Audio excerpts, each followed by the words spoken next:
시청자 여러분 안녕하십니까. 고영신의 시사논평 시작하겠습니다. 시청자 여러분, 오늘 국회에서는 정말 황당하고 어처구니 없는 일이 벌어졌습니다. 청와대 경호원들이 제1야당 주호영 원내대표를 몸수색하는 초유의 일이 벌어졌습니다. 문재인 대통령이 한 번도 경험해보지 못한 나라를 만들겠다고 약속했는데 그야말로 의정사상 한 번도 경험해보지 못했던 일이 벌어졌습니다. 사건의 발단은 이렇습니다.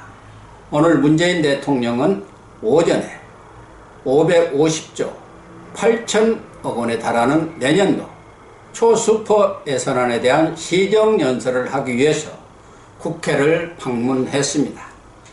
지난 7월 22일, 21대 국회 개원연설 때도 그랬습니다만 대통령이 중요한 국회 연설을 하기 위해서 국회를 방문할 때는 대개 연설 한 30여 분 전에 국회의장단, 여야당 당대표와 원내대표 그리고 산부 요인들과 가벼운 차담회를 갖고 시국에 관한 얘기를 하는 것이 지금까지의 관례입니다.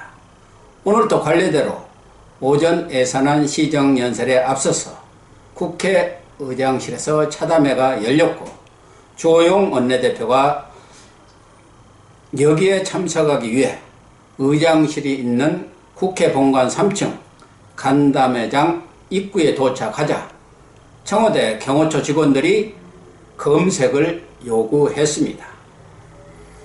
주 원내대표가 국민의힘 원내대표라고 밝혔음에도 청와대 경호원들은 막무가내로 휴대폰을 검색하고 몸 앞뒤로 탐지봉을 들이댔다는 것입니다. 주 원내대표는 국회의 주인격인 국회의원, 그것도 제1야당 원내대표가 몸수색까지 당하면서 간담회에 참석할 수 없다고 판단해서 참석을 거부하고 발길을 돌렸습니다. 김종인 비대위원장은 이미 여당이 특검을 수용하지 않는 데 항의해서 불참을 통보했기 때문에 차담회는 야당 대표가 모두 빠진 상태에서 열린 것입니다. 주호영 원내대표가 몸수색을 당한 것이 알려지면서 국민의힘은 국회에 대한 모독이자 야당 무시라고 격렬히 반발했습니다.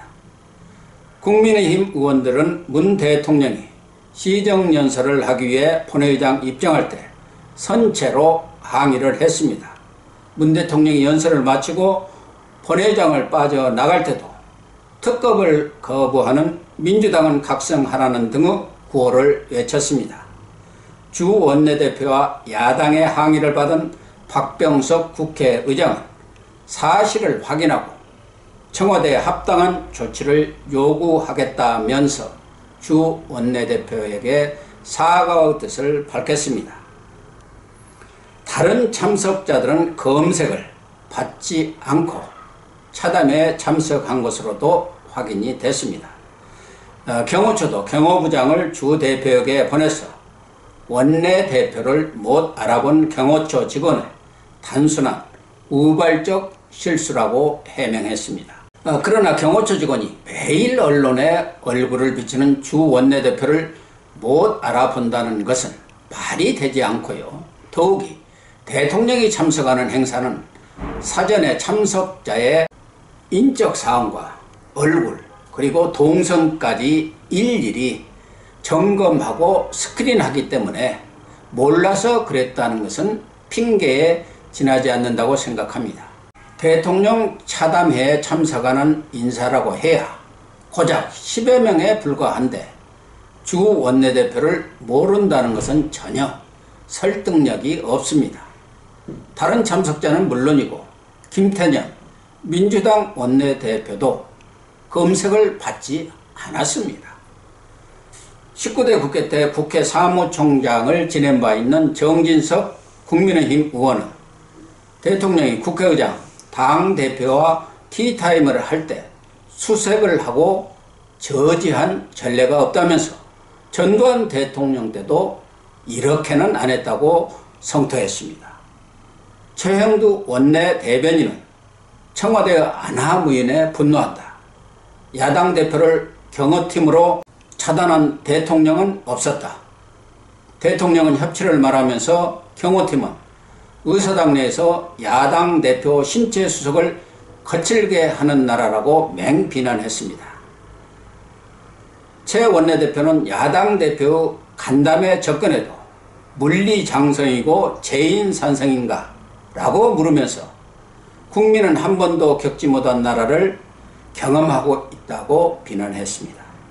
국민의힘은 청와대에 대해서 사과, 해명도 요구했습니다. 사실 대통령은 국회에 예산안 시정연설을 하러 온 어떻게 보면 손님이나 다름없습니다. 국회의 주인은 엄연히 국회의원이고 국민이죠. 청와대 행사라면 몰라도 손님으로 온 대통령의 경호원들이 이미 신분이 확인되고 스크린이 끝난 야당 원내대표를 검색한다는 것은 마치 손님으로 온 사람의 경호원이 초대한 집주인의 몸수색을 하겠다는 것이나 다름이 없습니다. 문 대통령이 국회에 군림하는 그야말로 제왕적 대통령을 천명한 것이다. 국회 모욕, 국회 능멸 행위라고밖에 볼 수 없습니다. 문제는 왜 야당 원내대표에게만 유독 검색을 요구했느냐는 것입니다. 경호처 설명대로 경호 직원의 단순하고 우발적인 실수인가 아니면 의도된 정치적 기획인가인데요. 지난 개원 국회 연설 때 대통령이 연설 후 국회 정문을 나서는 과정에서 신발 투척 사건이 일어나서 화제가 된 적이 있는데요. 대통령 경호 차원에서 그런 일이 벌어졌다면 어느 정도 이해가 가지만 야당 원내대표에게만 신체 검색을 할 이유는 없는 것 아니겠습니까? 더욱이 경호처가 대통령 경호를 강화한다는 구실로 정치적 행위를 했다면 비난을 면치 못할 것입니다. 만약 정무 라인이나 민정 라인이 개입해서 주호영 대표 신체 검색을 기획했다면 문제는 간단치 않습니다. 주 원내대표가 며칠 전 문 대통령에게 특검 수용 여부를 포함해서 10개의 공개 질문을 했는데 청와대는 아직까지 가타부타 답이 없습니다. 그래서 주 원내대표가 간담회에 참석할 경우 이 문제를 거론해서 대통령의 심기를 불편하게 할까 봐서 몸수색으로 망신을 줘 참석 자체를 원천 봉쇄한 것이 아니냐는 의심입니다. 주 원내대표도 곤란한 질문을 드렸다고 그 자리에서 곤란한 발언을 할까봐 의도적으로 수색을 한 것이 아닌지 의심까지 든다고 말했는데요. 만약 그렇다면 청와대 참모들의 과잉 충성과 아부가 도를 넘었다고밖에 할 수 없습니다.